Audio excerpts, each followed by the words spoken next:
Emang jelas kalau kiamat kubra orang Islam tidak masuk di kriteria itu. Nanti orang Islam sebelum kiamat kubra nanti diambil oleh Allah Ta'ala melalui angin yang keluar dari ketiak sehingga ditidurkan di titik itu. Riwayatnya dalam salah satu hadis, ditidurkan berarti orang Islam mati semua.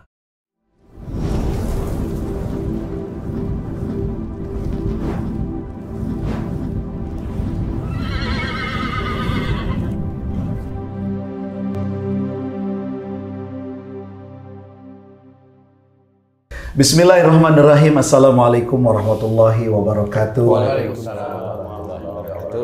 Alhamdulillahirrabbilalamin. Wabihi nasta'inu ala umuri dunya waddin wa ala alihi wa sahbihi ajma'in. Allahumma rabbi shrah li sadri wa yassir li amri wa hlul 'uqdatam min lisani yafqahu qawli, amma ba'du. Seluruh beriman yang dirahmati Allah Subhanahu wa taala, alhamdulillah puji syukur kita panjatkan kepada Allah karena pada kesempatan kali ini alhamdulillah kita bisa kembali bersua di mungkin momen yang ditunggu-tunggu. Karena di sela-sela kesibukan mungkin kita tidak bisa datang ke majelis-majelis pengajian, ke majelis-majelis ilmu, maka sekarang majelisnya ada di YouTube. Nah, mudah-mudahan apa yang akan dibicarakan hari ini tentunya ini bermanfaat untuk meningkatkan keimanan dan ketakwaan kita kepada Allah Subhanahu wa taala. Amin. Baik, sebelum saya lanjut atau kita lanjut, ya alhamdulillah kita masih tetap ditemani oleh guru kita Ustaz Danu. Assalamualaikum. Waalaikumsalam. Sehat ya Ustaz? Alhamdulillah. Ya. Walaupun dalam keadaan yang penuh dengan perjuangan kayaknya. Sehat selalu. Kemudian ada Pak Uri. Assalamualaikum Pak Uri. Pak Tung ya, bukan Pak Uri, Pak Tung. Sama. Sehat ya Pak Tung? Alhamdulillah. Alhamdulillah. Bang Jai. Assalamualaikum. Waalaikumsalam warahmatullahi. Batiknya beda lagi nih, baru lagi ini. Setiap saya kesini batiknya selalu beda. Apa punya toko batik? Ada di Pekalongan. butik. Oh, butik. Alhamdulillah. Kayaknya nih mendekati hari yang istimewa, kayaknya banyak nih keluarnya ya. Bisa ngasih THR disesuaikan dengan pemasukan. Oke, kita tidak ngomongin batik ya sedulur, tapi kita ngomongin sesuatu yang insya Allah ini mungkin bermanfaat dan pasti bermanfaat. Oke. Suatu ketika Rasulullah pernah didatangi oleh seorang hamba Allah ya yang berpakaian putih, bersorban putih, bahkan menurut riwayat itu wajahnya bercahaya. Duduk di hadapan Rasul dan bertanya tentang mahwal Islam. Kemudian Rasulullah menjawabnya dengan sempurna. Kemudian bertanya lagi, mahwal iman, apa itu iman? Kemudian Rasulullah menjawab tentang rukun iman. Ya, iman kepada Allah, iman kepada malaikat Allah, iman kepada Rasulullah, iman kepada kitab Allah, iman kepada hari akhir, dan iman kepada qada dan qadar. Nah, tentu tidak akan dibahas semuanya nih. Satu yang mungkin barangkali ini menjadi pertanyaan buat kita tentang hari akhir. Kenapa? Karena semua orang pasti akan mengalami satu momen itu. Nah, pertanyaannya, sudah siapkah dengan hari akhir itu? Iman kepada hari akhir. Kenapa? Karena banyak orang atau banyaklah ya tidak menyadari tentang akan hadirnya hari akhir. Sehingga banyak orang yang melakukan perbuatan-perbuatan yang di luar daripada seharusnya. Nah, mungkin kita akan mencoba mendengarkan nasihat guru kita tentang bagaimana menyikapi hari akhir. Ya, kalau melihat dari zaman yang sekarang sudah mulai banyak bencana, bahkan di Saudi juga sudah mulai menghijau. Ya, Masya Allah, pokoknya sudah banyak banget ciri-cirinya tentang yaumil akhir. Nah, mungkin sebagai persiapan untuk menghadapi hari akhir ini, apa kira-kira guru yang harus kita lakukan ya? Iya, bismillahirrahmanirrahim. Assalamualaikum warahmatullahi wabarakatuh. Waalaikumsalam warahmatullahi wabarakatuh. Alhamdulillah. Memang kalau yang namanya iman itu hanya seperti diingat kemudian diyakini dalam hati. Iman kepada Allah, ya saya punya Allah kan gitu ya. Iman kepada malaikat, ya saya punya malaikat. Nah, iman kepada nabi, kitab, kemudian qada atau qadar, kemudian iman kepada hari akhir atau kiamat ya. Nah, kalau iman itu biasa, yaitu iman itu ya hanya nyentel itu apa? Hanya sekedar tahu. mengimani, atau umpamanya kalau belajar ilmu agama ya baru nyadar di sini gitu. Tapi kalau sudah mulai dikerjakan atau diamalkan, nah ini menjadi amal soleh.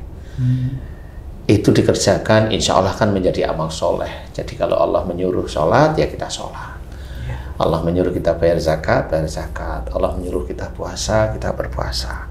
Allah menyuruh kepada kita untuk hormati orang tua, kita hormati orang tua. Kalau orang tua nggak cocok dengan kita, bicaralah dengan kata-kata yang baik. Dan itu perintah-perintah Allah dan juga sudah dikerjakan oleh Rasulullah Muhammad SAW. Jadi pada saat iman terhadap hari akhir, inilah yang banyak dari kita atau saudara-saudara kita Islam itu belum memahami penuh, tetapi hanya tahu aja isinya hari akhir itu apa ya, kiamat. Yang nanti mengalami kiamat siapa? Orang Muslim ada? Enggak. Orang yang non Muslim kan gitu ya. Memang ya itu tahu aja secara textbooknya tahu ya. Kemudian nanti pada saat kiamat itu dikumpulkan di padang mahsyar, kemudian apa? Kemudian dihisab. Cara menghisab bisa sangat cepat, ya itu hanya Allah Ta'ala. Nah kemudian ada orang yang non-muslim langsung di dalam Quran diceritakan langsung masuk neraka. Sudah tidak ada hisab lagi. Nah bagi yang muslim nih, yang Islam nih, nah baru nih cara mengambil bukunya ada yang pakai tangan kiri, cara mengambil bukunya ada yang tidak melihat maksudnya tidak mau melihat, ada yang pakai tangan kanan. Dan senanglah yang mengambil bukunya dengan tangan kanan. Tapi persoalannya adalah apakah dengan tangan kanan itu yang kita inginkan ada dalam akhirat? Wallahu a'lam, kita tidak tahu. Kita persiapkan umpamanya ada orang yang bilang kalau dia nanti besok tangan kanan berarti orang ini yang pinter-pinter nih, Yahudi nih, tangannya dipotong jadi besok di akhirat itu tangannya kanan saja kan gitu ya. Oh jadi tangan kirinya yang dipotong? Iya. Oke. Sebetulnya saya mencekam ini. Kalau ada orang yang nakal-nakal gitu, Iya. Memang di situ banyak diceritakan dalam Quran juga ya, dalam riwayat-riwayat yang lain juga ceritakan bahwa nanti yang memberi syafaat adalah Rasulullah yang memberi syafaat, betul. Nah, dalam Rasulullah memberi syafaat ini perlu diingat bahwa Rasulullah Muhammad SAW itu memberikan syafaat kepada orang-orang Islam yang memang diizinkan oleh Allah Ta'ala. Jadi tidak serta-merta Rasulullah itu belusuan di neraka ngambil, nggak seperti itu. Gosok-gosok, enggak bisa. Jadi Allah itu sudah punya catatan mana yang nanti akan keluar sementara dari neraka, kemudian masuk lagi, keluar sementaranya agak panjang, kemudian masuk lagi. Nah, di titik orang yang keluar dari neraka, itulah yang baru diambil oleh Rasulullah. Oke. Jadi salah satunya. Nah, siapa yang orang Islam yang bisa keluar dari neraka, kemudian dia sudah mulai melihat surga? Itu yang boleh diizinkan mendapatkan syafaat, bukan dari orang yang masih di dalam seperti itu diambil Rasulullah, bukan seperti itu. Jadi insya Allah orang yang dia sudah mulai melihat surga yang di depan itu dilihat, kemudian nanti waktu tertentu dia masuk lagi, disiksa lagi, tapi dia sudah mulai diizinkan untuk melihat.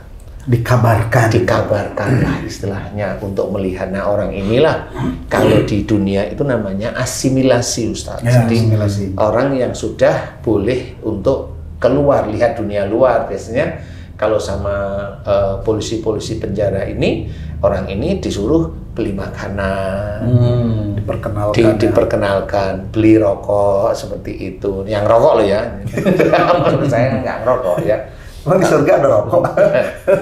Ada ya, karena diinginkan. Tapi maaf ya Ustaz, apinya ambil di neraka ya. Nyebur lagi. Astagfirullah. Iya, intinya yang di sana itu manfaat semua. Nah, seseorang yang dia itu mengimani tentang yaumul kiamah ini harusnya ini pada saat kita di dunia itu malah mengingatnya di situ, yang kita tidak tahu halaman tulisan kita itu banyak amal soleh kita atau banyak dosanya. Itu yang harus kita ingat, bukan hanya sekedar iman. Bukan hanya sekedar iman terhadap hari akhir, bukan sekedar itu, tapi harus perjalanan untuk menuju ke arah sana ini harus disiapkan.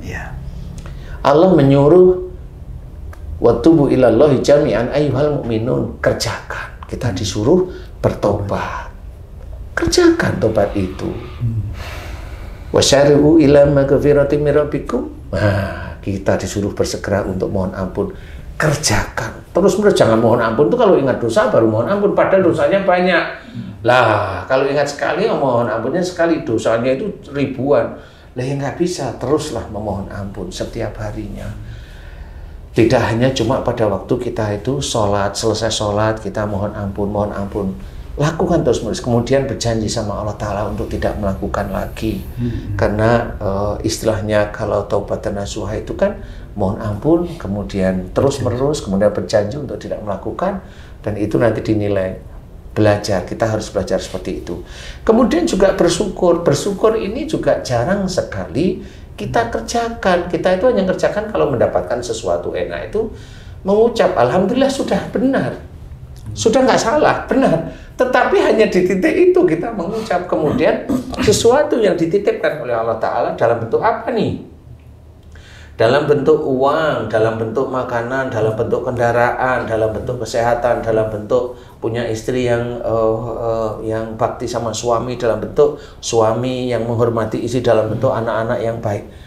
Ini kan jarang kita syukuri sebenarnya. Cobalah bersyukur terus-menerus. Bersyukur terus-menerus. Kalau memang satu-satu tidak mungkin bisa, bersyukurlah yang agak kompleks. Yang majemuk istilahnya ya, yang banyak. Gimana? Ya alhamdulillahirabbil alamin. Ya Allah, Engkau telah banyak memberiku nikmat dan karunia.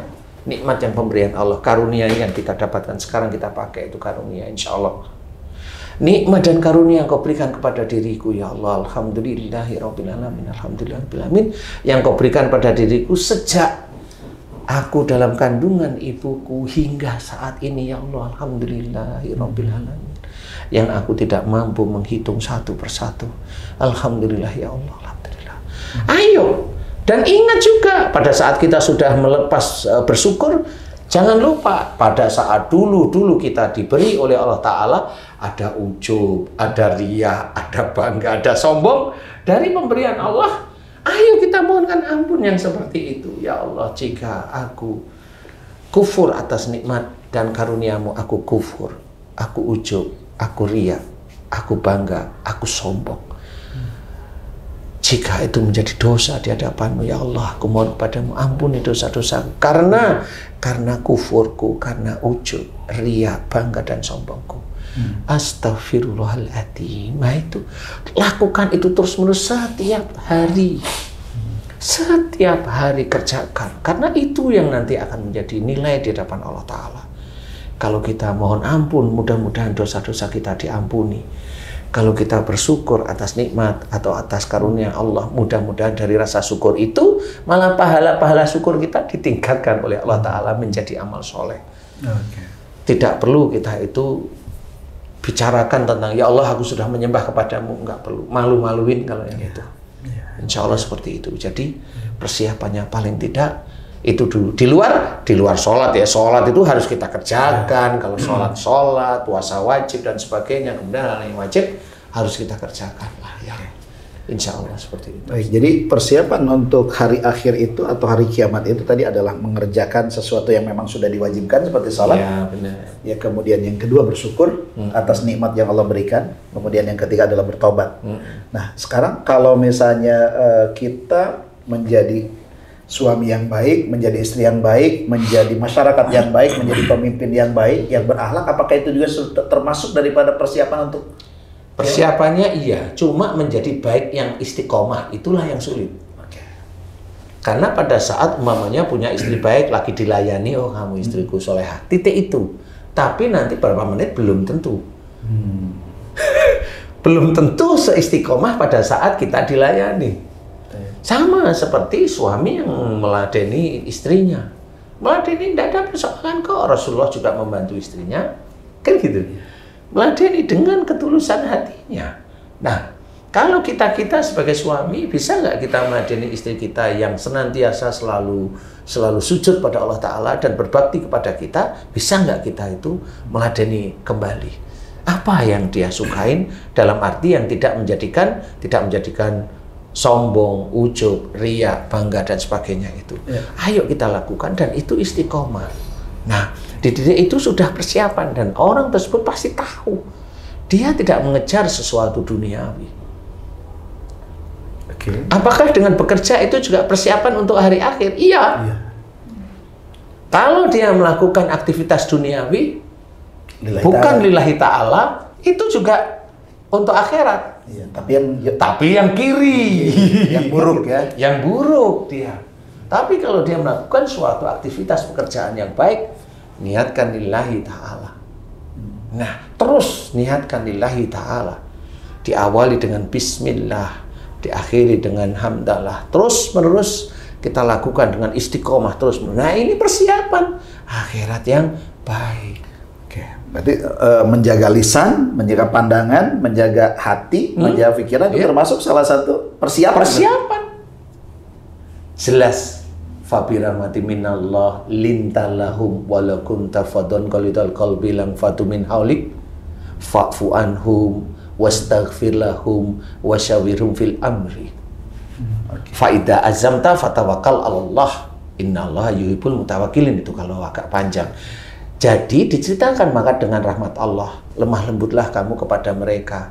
Lemah lembutlah kamu kepada mereka. Perintah tidak, Ustaz? Perintah. Berarti wajib nggak? Wajib. Kalau kita sebagai seorang Islam tidak kita bisa lemah lembut, selesai. Ada yang lemah lembut ditulis baik, ada yang tidak lemah lembut ditulis tidak baik. Nggak cuma tidak lemah lembut, kasar, arogan. Lah, ini kan jadi dosa dari mulut kita. Mulut kita kalau didata banyak yang jeleknya, nggak taunya. Walaupun tafadon, qalidal qalbi lan fadu min haulik. Jika engkau bersikap keras, lagi berhati kasar, maka mereka akan jauh dari sekitarmu. Dijelaskan. Berarti sikap keras dilarang oleh Allah Ta'ala. Hati kita kasar dilarang. Keras kepada siapa? Istri, kepada suami, kepada orang tua, kepada saudara-saudara kita yang seiman. Dilarang. Berarti sebetulnya kalau orang menyadari tentang hari kiamat itu bisa jadi bukan hanya sekedar lisan, pikiran, tapi juga bisa menjaga jempolnya. Ya, benar. Menjaga jempolnya. Iya benar. Karena sekarang kalau kita baca di medsos itu kan banyak sekali fitnah, banyak sekali gibah, menjelekkan, menjatuhkan orang. Itu kan berarti orang yang seperti ini dia tidak percaya akan adanya hari akhir. Benar. Jadi kalau secara harfiahnya kelihatan dia percaya, tetapi secara iman dia rusak hari akhirnya. Iman hari akhirnya dia rusak. Dia tidak percaya dengan hari akhir. Dia tidak percaya dengan adanya malaikat. Dia tidak percaya adanya Allah yang menurunkan Quran. Dia tidak percaya pada nabinya. Kenapa? Rasulullah mengajarkan sesuatu yang baik. Kan seperti itu. Nah, inilah yang akhirnya menjadi rusaknya iman seseorang. Apakah dia sholatnya itu bisa menjaga dia? Walau alam. Dengan kekusukan dia, walau alam saja. Walau alam, saya nggak tahu. Berarti tidak bisa seseorang itu mengandalkan sholatnya untuk masuk surga? Enggak. Yang untuk masuk surga, rahmat Allah. Bukan sholatnya? Bukan, rahmat Allah. Karena ada orang sholat kalau tidak dapat rahmat Allah nggak masuk surga. Nggak masuk surga karena sholatnya nggak taunya untuk cari duit, biar kaya, biar istrinya ini, biar suaminya ini, biar anak-anaknya pintar semua, biar jadi semua. Sholatnya dia pergunakan untuk itu. Mana dari Allahnya? Itu dari sisi yang duniawi selesai dia.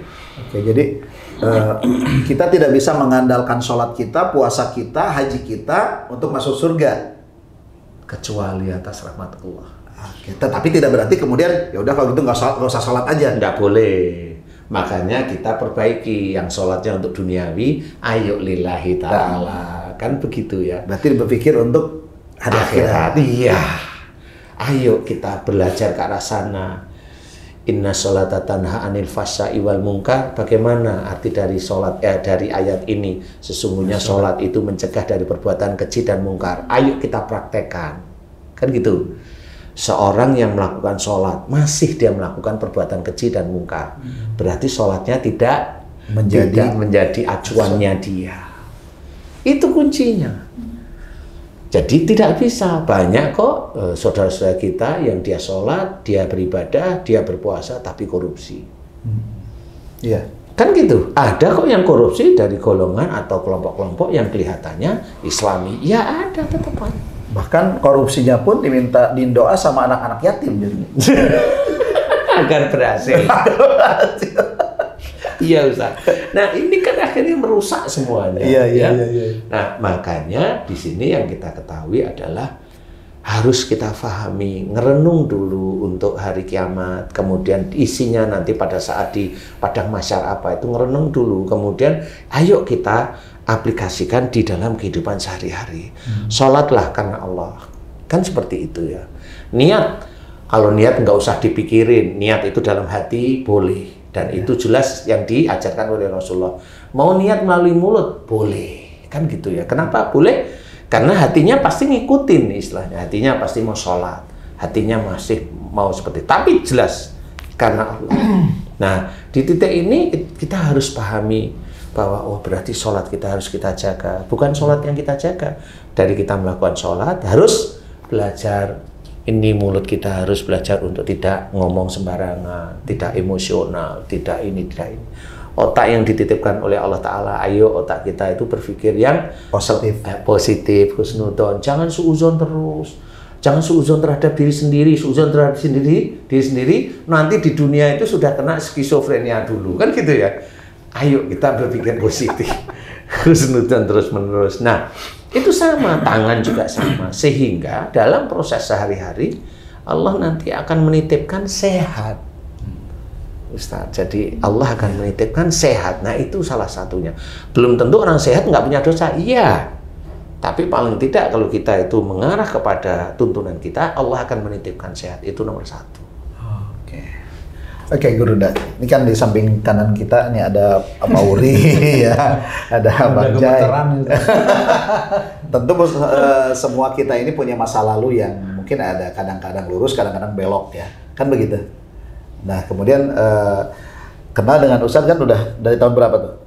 Sudah lama lah. Sudah lama ya. Nah, itu apakah salah satu juga kesini-sininya itu sebetulnya adalah terfikirkan karena ingin persiapan untuk menghadapi hari kiamat itu tadi atau gimana Pak Uri?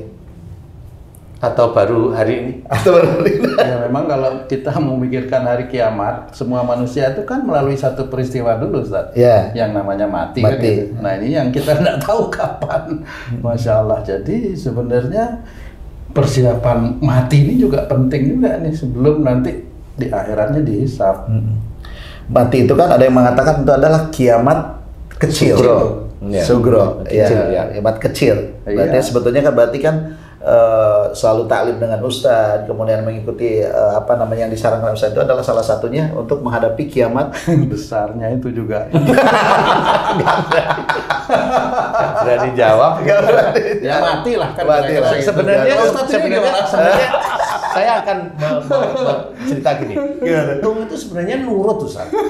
Tapi nurut. Baik. Kalau urusannya dengan satu makan nurut. Oh gitu ya? Iya, kalau makanan nurut lah ya. Nggak mungkin saya mau makan lontong, dia mau makan steak kan nggak mungkin ya. Lontong semua. Ikutin ya. Cuma ya itu tadi.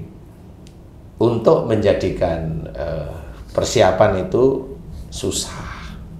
Barangkali Tung sendiri juga mau ngomong apa sekarang kalau ditanyain gitu.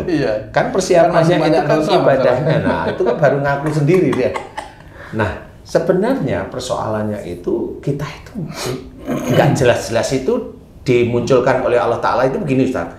Ini dosamu, kan gitu. Ini amaliyahmu, amal solehmu. Kan nggak begini Ustaz. Kita itu hidup itu masih meraba-raba. Betul ya? Nah, kalau kita itu hidup kita itu ini dosamu sekian, amal solehmu sekian. kita itu hanya cuma ngejar itu tok, Ustaz. Iya. Tapi kalau memang Allah itu tidak menceritakan dosa seberapa, amal solehnya seberapa, itulah yang kita tekankan. Tekankan mulai hari ini, kerjakan semua yang baik itu karena Allah. Karena Allah itu sudah menjadikan amal soleh kita. Berarti dia sesungguhnya sudah mempersiapkan diri untuk Akhiratnya. Dia sudah mempersiapkan dirinya. Kalau umpamanya, ini Ustadz nih, Ustadz, Bunda nih, Bunda ini orangnya malas. Ustadz kan harus ngasih pagar kalau untuk tidak, jangan malas lah. Tugasmu sebagai perempuan, sebagai istri, sebagai ibu itu ini kerjakan, karena itu tugasmu kan gitu. Tapi momennya Bunda itu malas, nggak bisa. Nah, di titik itu sendiri kan akhirnya berdampak pada Ustadz. Antara hanya bercerita, membimbing terus-menerus, atau nanti kalau nggak kuat ya emosi kan gitu ya. Betul ya? Betul. Nah, di titik ini kalau Ustadz terus membimbing terus-menerus, kemudian ada pagar, kamu kalau begini terus gimana nih? Saya lama-lama bisa cari yang rajin loh ini. Loh kan gitu bisa. Karena biar untuk memotivasi yang malas sebenarnya. Kalau umpama ini Ustadz, tapi kan enggak, Ustadz kan istrinya rajin gitu. sangat rajin. Sangat rajin. Saking rajinnya apa-apa itu dibersihkan. Semua dipegang. Semua dipegang. Jadi sampai ATM pun dipegang kayaknya. Jadi rajin ini yang rajin. Ini kita yang umpama istrinya yang seperti itu kan harus ada apa namanya Ustaz? Istilahnya kalau seseorang itu boleh dia itu menikah lagi kalau istrinya memang bermasalah. Kan gitu. Nah, kalau bermasalah malah saja ini sekali-kali melontarkan kalimat. Kalau kamu begini iya hentak di apa namanya? Dikasih brainstorming gitu loh ya. Terapi. Shock terapi. Cuci otak sebentar. Kalau kamu begitu terus, aku akan cari wanita yang bisa hormat sama suami, yang soleha, yang rajin. Itu seperti itu, ya. Tapi itu kan cerita. Dan pada saat mamanya Ustadz itu terus nggak bisa, ya sudah, mau gimana lagi? Tetap itu utarakan terus menerus. Nanti bisa aja pada saat di akhirat bisa aja nggak ketemu. Si suaminya yang baik bener ngasih tahu sampai dia nggak cuma ngasih tahu, nggak mau nikah juga kecuali dengan ini umpamanya. Mendampingi terus sampai meninggalnya salah satu umpamanya. Lah ini mudah-mudahan suaminya ini mudah-mudahan ini ya bisa masuk surga. Mudah-mudahan ya. Karena ini kan memberi pelajaran ya. Betul. Tapi memang harus seperti itu. Jadi tidak serta-merta suami dan istri itu bisa masuk surga berdua terus happy ending, itu nggak bisa kalau memang kasusnya seperti itu. Dan kasus yang lain banyak, kasus yang lain banyak sekali. Jadi dalam mempersiapkan akhirat kita harus benar-benar serius. Kayak umpamanya tadi fa'fu anhum, kalau kita artikan maafkan mereka, perintah nggak? Perintah. Tapi kebanyakan tidak melaksanakan. Loh kan gitu. Itu kuncinya. Jadi kesulitan kita itu dari yang kecil ini udah kesulitan loh kita itu. Kenapa kalau saya lagi jengkel tuh malah saya marah? Padahal dia salah. Yang pertama itu udah ingat Allah, istighfar untuk diri kita, istighfar. Setelah tenang puji Allah. Puji Allah. Setelah tenang maafkan mereka. Begitu aja. Tapi kebanyakan rata-rata kita enggak bisa. Padahal itu perintah. Berarti imannya itu, keyakinan tentang hari akhiratnya itu, hari kiamatnya itu masih sangat tipis. Ya itu untuk kita ya. Ya memang tipis akhirnya Ustadz. Padahal di dalam Quran itu kan banyak perintah sebenarnya yang harus kita kerjakan. Selain itu sejarah atau cerita, ya kan gitu ya. Selain cerita, tapi di luar cerita itu kita harus pahami. Contoh, namanya ceritanya Nabi Musa dengan Fir'aun. Fir'aun itu kan dengan sepertinya dia Tuhan, dia mampu begini, dia mampu begini, menurut dia. Nah, kalau orang Islam khususnya itu mau belajar dari Fir'aun, bukan karena pelajaran ilmunya Fir'aun, ilmu yang Fir'aun terapkan pada Nabi Musa dan pada rakyat-rakyat Mesir pada waktu itu, jangan kita pakai. Betul. Itulah belajar kita dari Fir'aun, yaitu jangan kita pakai. Tapi kebanyakan diikutin sih sekarang. Makanya kita harus benar-benar kita jaga, jangan kita pakai, jangan kita pakai yang seperti itu, jangan kita pakai. Nah, yang kita pakai benar-benar ada sifatnya Rasulullah Muhammad SAW itu jelas itu adalah contoh yang baik, ya, jelas contoh yang baik untuk kita contoh dalam kehidupan sehari-hari. Silahkan mau contoh yang bagaimana silahkan. Jangan mengejek saudara kita yang lain kalau titiknya belum menyontoh. Tapi ya kalau itu bukan suatu yang ibadah, bentukannya ibadah, ya jangan. Ya nggak usah dijelek-jelekin, nggak usah lah, biasa-biasa aja karena kita seiman. Nah, intinya adalah bagaimana persiapan kita untuk kiamat sughra ataupun kiamat yang kubro. Ini emang jelas kalau kiamat kubro orang Islam tidak masuk di kriteria itu. Nanti orang Islam sebelum kiamat kubro nanti diambil oleh Allah Ta'ala melalui angin yang keluar dari ketiak sehingga ditidurkan di titik itu. Riwayatnya dalam salah satu hadis ditidurkan berarti orang Islam mati semua. Tapi kategori yang seperti itu Islamnya yang seperti apa kira-kira Guru? Karena kan sekarang gini, banyak orang yang mengaku Islam tapi sebetulnya perilakunya tidak mencurigakan orang Islam. Ya, kalau ini sekarang ya banyak seperti itu. Makanya tugas kita yang dakwah itu ya dakwah yang begitu termasuk kepada diri kita. Termasuk kepada diri kita karena tetap kita mengajak orang itu nanti ke akhirat. Inti pelajaran agama di dunia ini sebenarnya akhirat intinya. Iya. Kan gitu. Suruh sholat, perintah. Suruh zakat, perintah. Suruh puasa, perintah. Kan gitu. Melakukan sholat sunnah, itu juga dianjurkan sunnah. Diajarkan sunnah pada apa yang dilakukan oleh Rasulullah, itu ya kita kerjakan. Tapi pada saat suruh lemah lembut, enggak. Suruh memaafkan, enggak. Hatinya kasar, ya. Sikapnya keras, ya. Nah, di sini sebenarnya. Kalau nggak cocok dengan argumen orang lain, jengkel, bikin status, nyindir saudara yang lain dengan niat memang mau menjatuhkan. Itulah yang merusak besok akhiratnya dia. Itu ya seperti saya bilang dia, bukan kita ya. Saya nggak berani, nggak boleh seperti itu. Itu dosa. Dan kalau itu diikutin oleh, kalau dia seorang pendakwah, diikutin oleh jamaahnya, diikutin oleh taklimnya, itu akan menjadi dosa jariyah. Sudah dijelaskan oleh Allah Ta'ala. Oke. Ya kan? Bang Zaid, mungkin ada pertanyaan tentang masalah ini yang barangkali ingin ditanyakan Bang Zaid sebagai pribadi yang ya pasti akan ke sana juga gitu. Iya. Sebenarnya saya masih diselimuti oleh permasalahan kiamat sugro. Yang kiamat sugro adalah kematian seseorang ya, bukan di hari kiamat secara global. Nah, kita menganggap umur kita masih panjang terus, padahal umur manusia di zaman Rasulullah di akhir zaman ini antara 60 sampai 70 rata-rata seperti yang Rasulullah bilang. Bang Zaid udah berapa sekarang? Deketin 60. Deketin 60, masih jauh berarti aman. 60-70. Lanjut Bang Zaid. Nah, itu dia.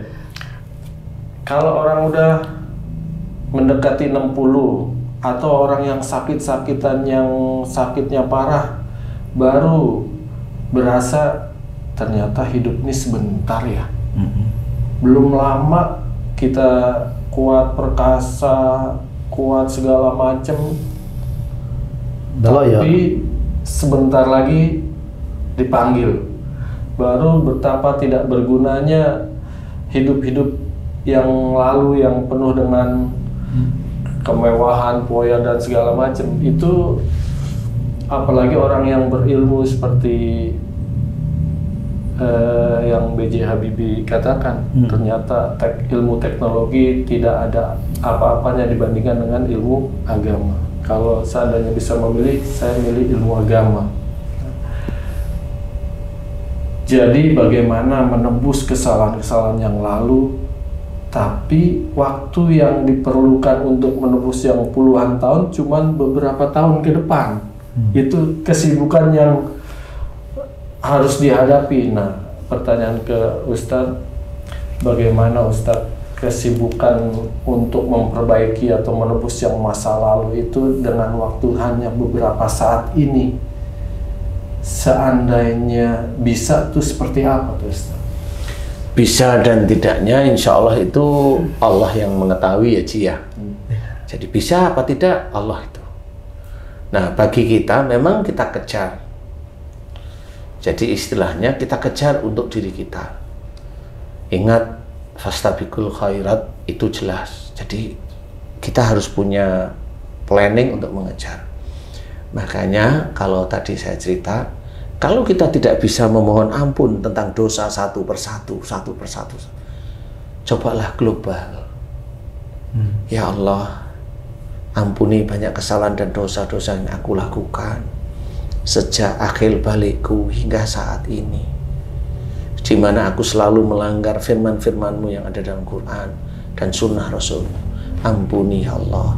Astagfirullahaladzim, astagfirullahaladzim, astagfirullahaladzim. Ulangi doa itu, ulangi dengan tenang di sini. Mudah-mudahan dari salah satu doa itu Allah memberikan hidayah, sehingga nanti biasanya hidayah itu diingatkan dengan dosa yang lumayan cukup besar biasanya. Nah, kalau sudah diingat, loh kok saya ingat ini, ini kayaknya bisa besar, dan itu memang diantara ini itu yang besar, baru itu fokus doa di situ.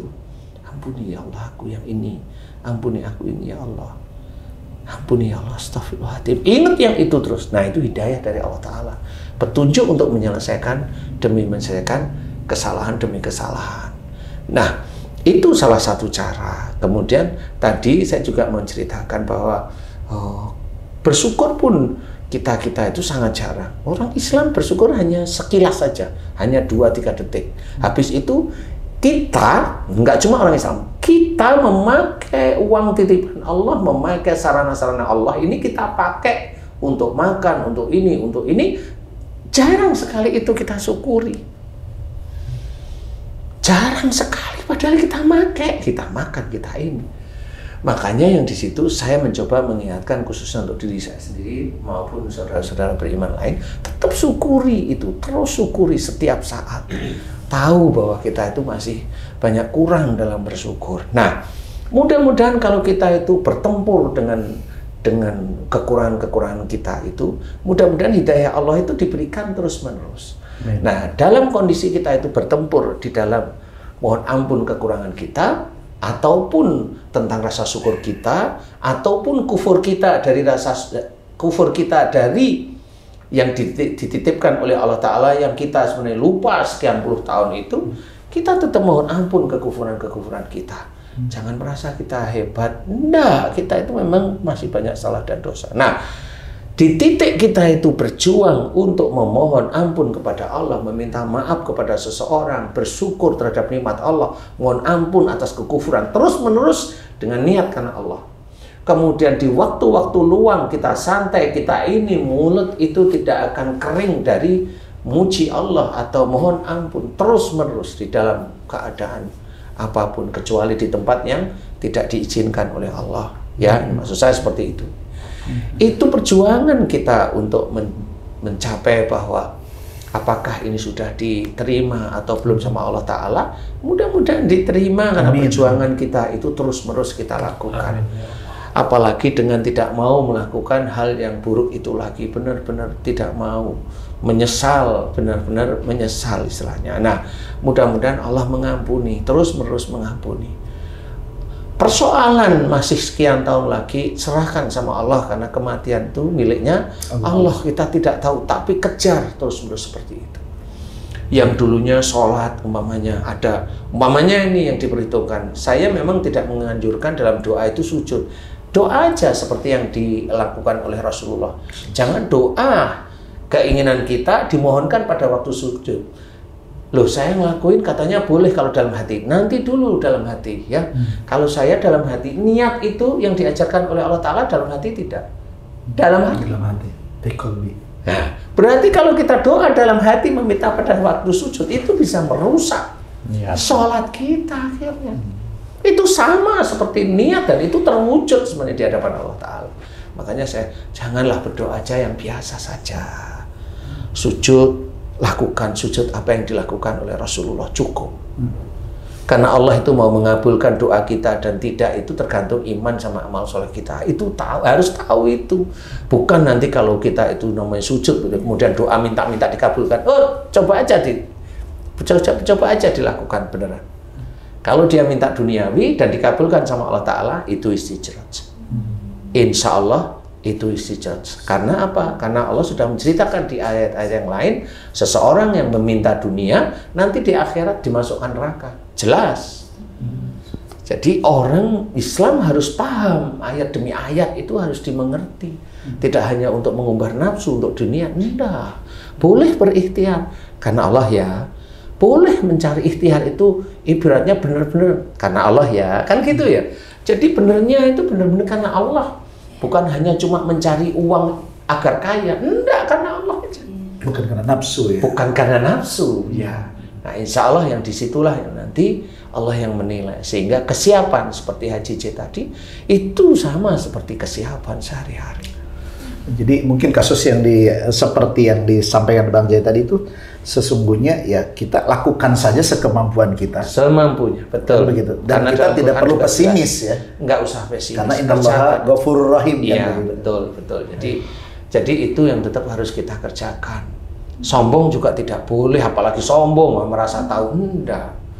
Enggak, tetap lakukan apa yang harus kita lakukan semampu kita itu sebenarnya sudah ini mohon ampun, nanti capek bersyukur, capek akhirnya hanya cuma zikrullah aja, nanti capek ngaji baca Quran, capek nanti boleh apalagi mamanya istrinya malas tidur siang kok tidur mamanya cubitin bangunin cubit tapi bukan cubit sakit ya, cubit bangun lah intinya pakai kamu itu tidur aja udah bangun sekarang pakai olahraga, pakai nyapu ini itu semuanya bolehlah itu dikerjakan karena Allah, bukan karena benci, karena Allah. Kenapa kamu bangunin istrimu pada waktu tidur? Saya lihat istri saya tidak mengerjakan apa-apa dari sejak subuh, tapi dia yang tidur. Kenapa kamu bangunin? Apakah kamu itu nggak sayang sama istri? Karena saya sayang, saya nyuruh dia bangun untuk melakukan aktivitas lillahi ta'ala. Loh, dijawab dengan benar-benar. Jadi kamu itu nyubit tadi, nyubit sakit? Enggak, nyubit biar bangun aja. Kenapa pakai cubitan? Karena kulitnya tebel. Kenapa kulitnya tebel? Makanya sehari 3 kali dan nambah kan gitu. Jadi gemuk jadinya kita. Karena harus serius ya. Jadi harus jelas itu. Jadi kalau ditanyakan jelas. Jadi bukan karena nafsu kita. Nah, dari situlah mudah-mudahan kita benar-benar termasuk orang yang berjuang di jalan Allah melalui berperang dengan nafsu-nafsu yang tidak baik kita. Berperang terus-menerus. Kalau ada waktu zikrullah, istighfar atau muji Allah atau bertasbih aja boleh, itu tetap muji Allah, tidak ada masalah, silakan. Bertasbih atau muji Allah lengkap, silakan. Kecuali kalau kita melihat sesuatu yang buruk dikerjakan orang lain, boleh kita bertasbih melihat itu. Subhanallah. Kalau orang yang salah cukup, kalau kita nggak kenal cukup subhanallah seperti itu. Insya Allah mudah-mudahan dengan seperti itu merupakan salah satu persiapan kita yang kita ketahui. Ya, tidak usah etrek-etrekan masalah hal-hal yang lain. Apakah besok itu umpamanya di neraka ada kontraktor kemudian bangun jembatan, ngapain cerita yang seperti itu kan gitu ya. Itu cerita yang nggak perlu sebenarnya. Kalau cerita itu masih ada ya lucu. Ada yang dari neraka mau ke surga nggak sampai-sampai. Enggak, kuncinya hilang. Apa maksudnya? Apa maksudnya ini? Kok bisa cerita seperti itu? Orang yang dari neraka masuk ke surga itu sudah hanya Allah Ta'ala, nggak ada pintunya. Walaupun di surga itu ada pintu ini, itu hanya penyemangat aja. Kan seperti itu, ya hanya penyemangat aja. Nah, intinya adalah harus kita fahami bahwa untuk mempersiapkan tentang kiamat sughra maupun kiamat kubra, kiamat kecil atau kematian seseorang, atau kiamat besar nanti, atau memang itu selesainya dunia dan seisinya, itu memang sulit. Hanya orang-orang yang bertakwa, yang dia hatinya akan tenang di hadapan Allah Ta'ala.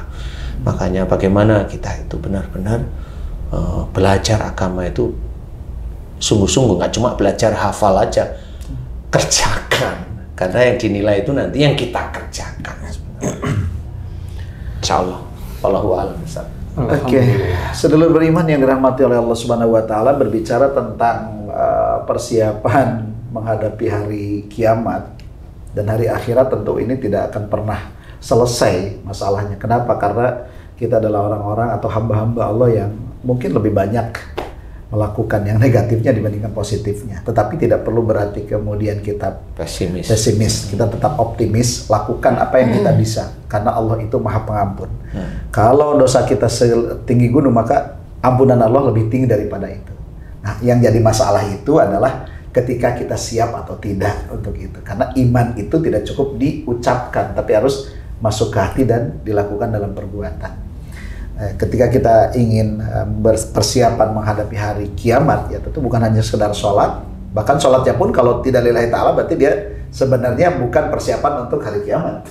Kan begitu. Tapi sholatnya, puasanya, semuanya harus lillahi ta'ala. Hajinya harus lillahi ta'ala.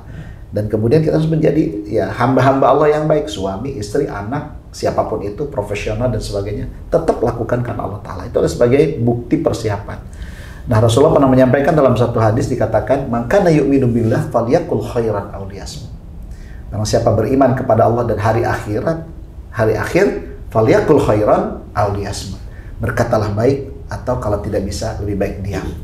Maka mudah-mudahan apa yang disampaikan oleh guru kita Ustaz Danu ini menjadi penyemangat kita untuk menghadapi hari pembalasan, hari kiamat, hari akhirat yang insya Allah ini hari akhirat itu ada awal tapi tidak ada akhir dan lebih panjang dibandingkan sekarang. Mudah-mudahan kita semuanya semakin mendekatkan diri kepada Allah Subhanahu wa taala. Sebelum saya akhiri, ingat ada ayat dari Allah Subhanahu wa taala, kullu nafsin dha'iqatul maut. Masya Allah. Mudah-mudahan bermanfaat untuk semuanya, dan mari kita akhiri dengan sama-sama istighfar kepada Allah Subhanahu wa taala. Astagfirullahaladzim min kulli dzambin adim wa atubu ilaih. Sampai jumpa lagi dengan Ustaz Danu nanti di episode yang berikutnya. Hari ini kita membahas rukun iman yang hari akhir, mungkin ke depan kita membahas yang lainnya. Terima kasih, mohon maaf lahir batin. Assalamualaikum warahmatullahi wabarakatuh. Waalaikumsalam warahmatullahi wabarakatuh. Alhamdulillah.